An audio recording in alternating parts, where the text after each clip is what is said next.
കുടക് മലയാളി ബന്ധം ഊട്ടിയുറപ്പിക്കുന്ന ഉളിക്കൽ വയത്തൂർ കാലിയാർ ഊട്ടുത്സവം ജനുവരി 13 മുതൽ 26 വരെ നടക്കും.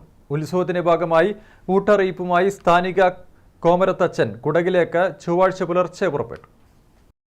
കുടക് നിവാസികളും തദ്ദേശവാസികളും ചേർന്നാണ് ഉളിക്കൽ വയത്തൂർ കാലിയാർ ഊട്ട് മഹോത്സവം നടത്തുന്നത്.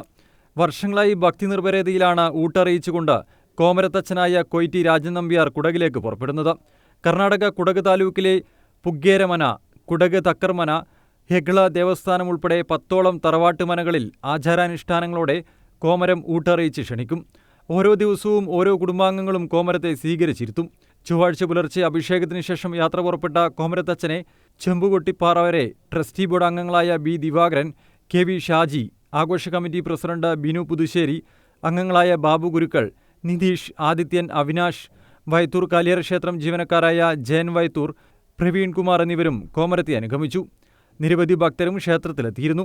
കോമരത്തച്ഛൻ തിരിച്ചെത്തിയ ശേഷം ജനുവരി 13 രാത്രി 7:30 തിരുവത്താഴത്തിന് അരിയളക്കുന്നതോടെ ഉത്സവം തുടങ്ങും. ജനുവരി 24 ക്ഷേത്രത്തിലെ പ്രധാന ഉത്സവമായ മകരമ്പത്ത് ഉത്സവം. അതിനു മുന്നോടിയായി കുടകർ കുടുംബസമേതം ക്ഷേത്രത്തിലെത്തിച്ചേരും. News bureau, Irikkur.